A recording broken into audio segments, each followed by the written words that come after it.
Nós vamos conversar hoje um pouco sobre o processo de trabalho em saúde e alguns dispositivos que a gente usa para fazer gestão desse processo.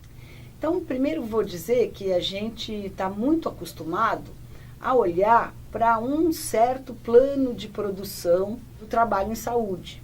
A gente é um modo de compreender o processo de trabalho que é quase como se ele fosse uma decorrência automática de você disponibilizar espaços, unidades, espaços físicos, profissionais, equipamentos, coloca tudo isso lá e automaticamente as coisas vão acontecer. Ou então, um outro jeito habitual de pensar sobre isso tem a ver com definições gerais que serão suficientes para ordenar esse encontro, esses múltiplos encontros que acontecem no processo de trabalho em saúde. O que eu estou querendo dizer?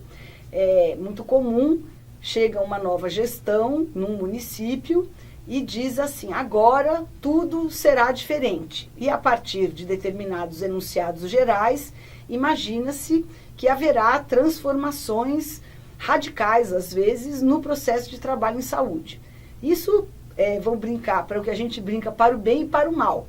Tanto para os que levam em consideração e estão muito preocupados em defender a vida e ter a integralidade como uma perspectiva, como os que têm uma visão muito mais simplificada sobre a produção da saúde e imaginam, olham para o processo de trabalho achando que, por exemplo, os números serão capazes de retratar o processo que acontece ali. Estão muito mais preocupados em cobrar uma produtividade em números, estão muito mais preocupados em quantificar as diferentes ações que compõem o processo de trabalho em saúde, sem se preocupar muito com o processo e imaginando que nos dois casos, esses arranjos terão a capacidade de levar, de algum modo, à produção dos resultados esperados, que podem ser completamente diferentes numa perspectiva ou na outra.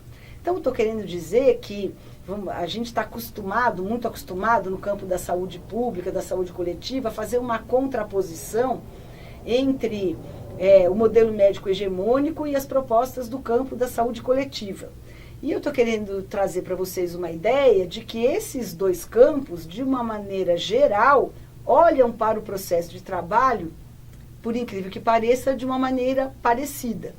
Porque não reconhecem nos atores que participam desse processo um papel ativo na produção de coisas. Os dois, na verdade, imaginam que com regras, normas, serão capazes de produzir uma padronização do trabalho em saúde, seja para levar em conta, para produzir a integralidade, seja para efetivar o modelo médico hegemônico com o consumo intensivo de tecnologias, procedimentos e tal, medidos, então, por meio de certos referenciais que a gente chama hoje em dia de gerencialismo. O que eu estou querendo dizer, então? Que esse mundo da produção do trabalho em saúde é um mundo muito mais complexo.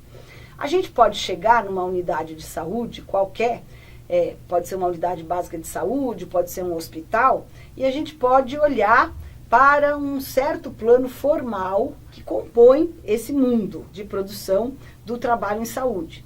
Que plano formal é esse? Então, é um plano que diz o seguinte, bom, este é um serviço X, é uma unidade básica de saúde. Uma unidade básica de saúde serve para cuidar dos problemas mais comuns de saúde da população e tem a capacidade de resolver 80% desses problemas.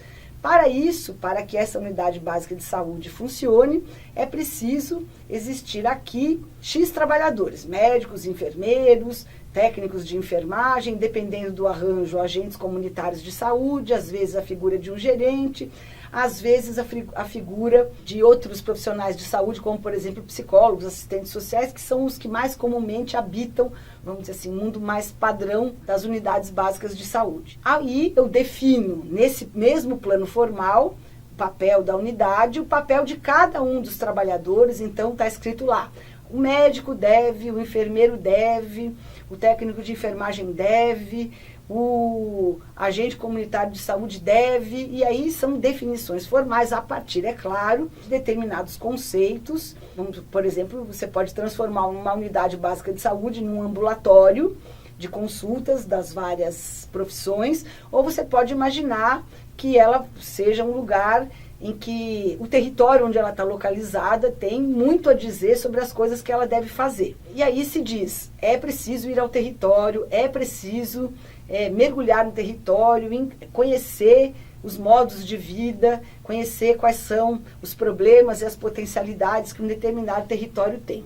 O hospital já é um equipamento de saúde, vamos dizer assim, bem descolado dessa territorialidade da produção da vida. Ele está definido, então, muitas vezes como um lugar para cuidar das pessoas em períodos ou de intenso sofrimento, intensa instabilidade clínica, que requerem, vamos dizer assim, uma vigilância permanente, 24 horas por dia, efetivada de diferentes modos por diferentes trabalhadores, até que a pessoa, a partir de diferentes intervenções, saia desse estado crítico, dessa instabilidade clínica e possa seguir em outro patamar sua vida com outros tipos de ajuda na saúde. Também posso olhar para o hospital e propor para ele vários planos formais de organização. O que mais habitualmente existe são linhas paralelas de comando, fragmentadas, uma linha médica, uma linha da enfermagem, uma linha da fisioterapia, uma linha, enfim, de diferentes linhas produtivas dentro do hospital, e imaginar que cada uma, fazendo a sua parte, o todo do cuidado que é necessário será produzido, sendo que na cena do hospital, realmente o grau de autonomia dos usuários na produção da sua vida, da sua própria saúde, está bastante diminuído em função ou do intenso sofrimento, ou da instabilidade clínica, ou do risco mesmo de morte com que eles estão vivendo. Só que quem trabalha num serviço de saúde, qualquer que seja, o hospital, ou uma unidade básica de saúde, ou um CAPS, ou um ambulatório, sabe que além dessas normas gerais, desse plano formal de definição, uma porção de outras coisas acontece no cotidiano. Os trabalhadores não se orientam no seu cotidiano apenas por essas definições protocolares que dizem qual é o papel de cada um. Se alguém chega sangrando, em qualquer que seja o serviço de saúde, não se espera que ninguém fique parado olhando para a pessoa sangrando. Todo mundo espera que a pessoa levante e tome providências. Não é? Então, diferentes situações pedem diferentes coisas. Às vezes, pela obviedade da necessidade urgente de tomar determinadas medidas. Às vezes, essa necessidade não é tão óbvia. E quais são as medidas também não é tão óbvio para quem está ali. Mas existe uma capacidade que é viva de produzir efeito no outro. Então, estou querendo dizer que é importante a gente pensar um pouco no processo de trabalho, em qualquer das estações de trabalho, o que é que faz a gente agir de um modo ou agir de outro, e não são só as regras. Reconhecer que não são só as regras que fazem com que a gente se movimente desse modo. Pode estar escrito na portaria, na lei, aonde quiser, que uma unidade básica de saúde tem que ser assim, assim, assado. Cada trabalhador que entra lá tem uma teoria própria sobre como deve ser a unidade básica de saúde. Ele tem uma opinião sobre o direito em saúde, ele tem uma opinião sobre as pessoas daquele bairro que frequentam a unidade. E tudo isso, todas essas que são questões de valor, moral, ético, político, além dos conhecimentos técnicos, interferem no modo como se produz essa relação e esses encontros. Então, um exemplo é esse. Vamos prestar atenção e identificar momentos em que a gente toma decisão. E a gente toma decisão o tempo inteiro no processo de trabalho. Todo mundo, todos os trabalhadores de saúde e todos os usuários fazem gestão. Fazem porque tomam decisão, orientam, conformam o trabalho de modos diferentes. Então você tem, por exemplo, dependendo de quem está no balcão, um ambiente tenso ou um ambiente mais agradável, que vai repercutindo nas as outras diferentes espaços de produção que uma unidade tem. Falei do trabalhador da recepção, mas vale a mesma coisa para o médico, vale a mesma coisa para o enfermeiro, vale a mesma coisa para o técnico de enfermagem.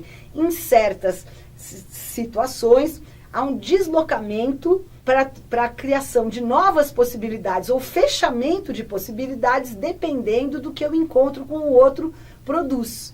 Às vezes o trabalhador fica irritado e fala que ele pensa, que ele vai fazer aquilo que ele quer, não vai e não deixa. Então ele pode abrir, mas ele também pode fechar. Então o fluxograma analisador, entre outras coisas, ele serve como um dispositivo para que cada um pense, cada um reconheça quais são os planos sobre os quais ele toma decisões. Por que numa situação de um jeito, por que em outra situação de outro? Como é que ele ativamente fabrica possibilidades, apesar de as regras vigentes serem as mesmas e preverem uma certa regularidade de comportamento, independentemente de quem chegue. Se é verdade que as relações entre os trabalhadores interferem, quando você vai levar alguém da sua família para ser visto por algum trabalhador de saúde do lugar que você trabalha. Pode ser a unidade básica de saúde, pode ser o CAPS, pode ser o hospital. A gente tem uma apreciação diferente, todo mundo avalia e tem vereditos de valor a respeito de todos os colegas. Esse cuida bem, aquele é mais fechado, esse é mais flexível, o outro é mais aberto. Esse cuida melhor, aquele cuida pior. Então, dependendo da cena, da gravidade, do caso, você fala para o seu, no CAPS, por exemplo, vem na segunda-feira à tarde, que é o horário que você sabe que o profissional X, que você acha mais legal, está no acolhimento. Porque você sabe que o que vai acontecer na sequência depende desse momento inicial. Você vai levar o seu filho para tomar vacina na unidade de saúde. Você escolhe, na unidade que você trabalha, você escolhe com quem, porque pelos mesmos motivos. Como é que os trabalhadores fazem esse juízo de valor? A partir de que critérios?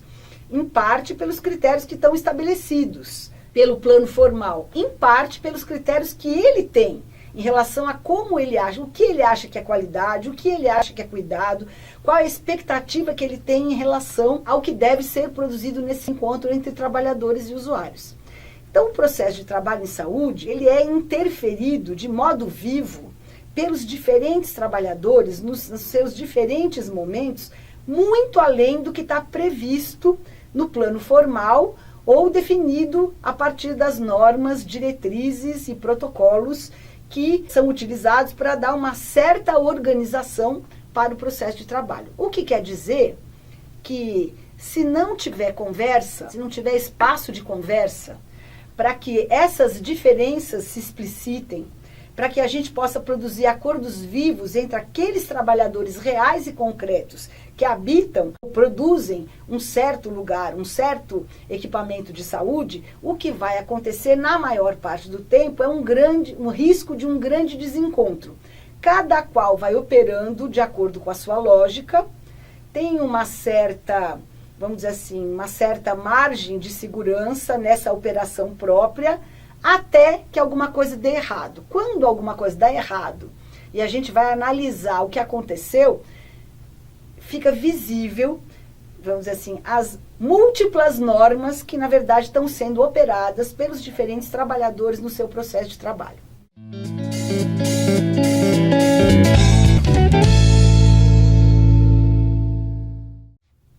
Toda vez que a gente fragmenta processos, compartimentaliza processos, cada compartimento acaba tendo a tendência de produzir uma lógica própria. Cada um organiza o trabalho do jeito que é melhor para ele, sem prestar muita atenção nas consequências que isso tem, tanto para os usuários como para os outros trabalhadores. Então, um outro exercício interessante para pensar sobre o processo de trabalho e entender como é mesmo que a gente está operando esse negócio, é um mapa analítico, que tem como foco o que é que você precisa para você fazer o seu trabalho e o que é que você imagina, quais são as interferências que o seu trabalho tem sobre os trabalhos dos outros. Então é uma coisa simples, cada um pega dois papéis, num papel escreve o que eu preciso para o meu trabalho. Tem que ser o que a gente governa na unidade. Não serve trocar o prefeito, o governador, não serve isso. Tem que ser, nas condições atuais, o que você precisa para o seu processo de trabalho. E um outro papel, o que você acha que o seu trabalho interfere, como o seu trabalho interfere no trabalho dos outros.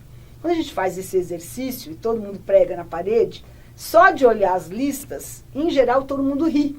Porque a lista do que eu preciso é deste tamanho, e a lista de em que eu interfiro no trabalho do outro é bem pequenininha, porque é todo mundo umbigo centrado. Cada um pensa no que é melhor, no que é necessário para fazer melhor o seu trabalho, segundo uma certa lógica, e não pensa no que produz para o outro. Quando se explicitam essas expectativas, há a possibilidade de se estabelecer um processo de discussão e negociação. Sabe o que acontece comigo quando você exige isso? Acontece isso, isso, isso. Daí eu tenho que fazer isso, isso, isso. E o outro nem imaginava. Então você abre um processo que a gente chama de petição e compromisso. Quais são as coisas fundamentais que eu peço mesmo? Não tem jeito, dessas eu preciso. Mas também me comprometo a umas tantas outras coisas. Então uns pedem e todos pedem e se comprometem com diferentes coisas. Uma boa parte, então, eu diria, dos conflitos e das limitações, vamos dizer assim, é quase um inferno. Você vai conversar com um gerente de algum serviço, a pessoa fala, é um inferno, só tem briga aqui, só tem confusão. Ou então, quando a equipe acha que, você vai falar assim, não, aqui a equipe é legal. Por quê? Porque um não atrapalha o outro. Não existe, então, é preciso olhar para o trabalho em saúde desmanchando a ideia de que, naturalmente, as regras, os protocolos e as políticas serão suficientes para produzir equipe, acordo e todos remando no mesmo sentido. Em geral, não é isso que acontece. E por isso acontece tanto conflito, porque ninguém se ocupa de fazer a gestão do processo de trabalho. O que é a educação permanente, no final das contas?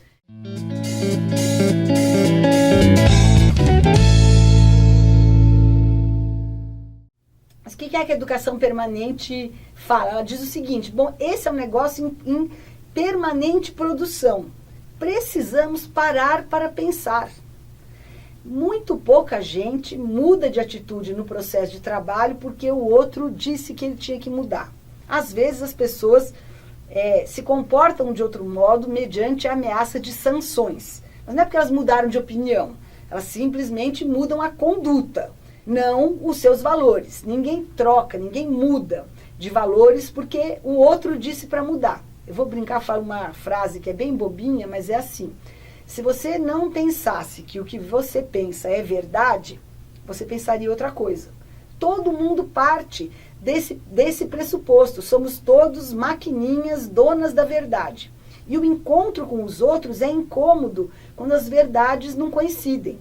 E isso acontece o tempo inteiro no processo de trabalho. Então a gente precisa criar espaço para explicitar as diferenças. E discutindo sobre isso e levando em consideração o que o efeito de todos produz sobre o usuário, tentar construir a partir das diferenças um comum de princípios acordados e negociados ativamente. Não dá para pensar que implicitamente os acordos estão feitos. Os acordos implícitos não existem. Quando a gente abre um buraquinho, cavoca um pouquinho, aparecem todas as diferenças e as relações tensas, que geralmente, quando acontece alguma coisa errada, aparecem de maneira explosiva. Então, pensar sobre o que a gente faz é fundamental para a gente colocar em análise, junto com os outros, que não é a mesma coisa de você fazer um exercício solitário de autorreflexão, porque as nossas razões são mais legítimas do que as razões dos outros para nós mesmos. Então, o incômodo, o que o outro fala, produz, é importante nessa possibilidade de problematizar e construir de modo compartilhado coisas diferentes. É possível produzir um incômodo, porque eu diria, sem incômodo, sem insatisfação, a possibilidade de produzir mudança é muito pequena. Então, trazer para a cena os desconfortos é uma coisa importante. Então, o fluxograma analisador faz isso de algum modo, ou melhor, ele mostra, evidencia com que lógica você produz o seu conforto, então dá para a gente interrogar o conforto. Do mesmo modo, o mapa analítico e a rede de petição e compromisso possibilitam que a gente problematize isso, e tem mais coisas. Por exemplo, um outro mapa analítico interessante. Escreve aí num papel, sempre vou mandar as pessoas fazerem lista. Escreve num papel as situações em que você se sentiu completamente sozinho na última semana. E num outro papel, as situações em que você se sentiu em equipe. Teve uma articulação mais ampla, deu para resolver um problema envolvendo mais pessoas. A lista da solidão é impressionante. Todos os trabalhadores se sentem muito sozinhos muitas vezes. A lista da articulação é menor, mas aí vale a pena. Por que será que nessa situação foi possível produzir uma articulação coletiva e na outra não? Então, são várias ferramentas para a gente ir entendendo como é mesmo que esse emaranhado de relações é operado, o que chama a solidariedade, o que chama o isolamento, o que é que você faz que produz uma reação X no outro, o que você faz diferente que possibilita que outra coisa aconteça. Então, não é, quando a gente fala de dispositivos analíticos, nós não estamos falando de psicanálise. Não tem nada a ver com isso. Tem a ver com perceber minimamente que efeitos você produz no outro, que efeitos o outro produz em você, como é que você se movimenta, por que será que em uma situação você faz de um jeito, em outra situação você faz de outro, e por que coletivamente grupos de trabalhadores se comportam de um jeito ou de outro. Todo mundo já viveu a experiência de que tem uma equipe horrível. Troca uma pessoa e a equipe fica legal. Todo mundo já viveu o contrário também. Tem uma equipe super legal, tira uma pessoa e a equipe desanda. Por quê? Porque as relações intersubjetivas são fundamentais na produção do processo de trabalho em saúde. Não dá para escapar, fingir que esse território de produção não existe. Então, a educação permanente em saúde, no fundo, diz o seguinte: ninguém ensina ninguém. A gente principalmente aprende pela própria experiência. E do que se trata, então, é criar espaços e dispositivos para que um coletivo de trabalhadores coloque em análise o seu processo de trabalho, para, a partir daí, reconhecendo as diferenças, as tensões, as disputas que são constitutivas desse processo, considerando os diferentes planos de formação de uma unidade, se possa construir acordos que serão sempre provisórios e que precisarão ser reavaliados na sequência. O que faz com que a montagem do trabalho seja muito mais complexa, exija muitas horas de dedicação. É muito mais complicado armar o trabalho desse jeito que eu estou falando do que simplesmente definir regras, protocolos e pronto. Mas esse jeito conversa com a produção viva, esse jeito que eu estou falando, e o outro finge que a produção viva não existe.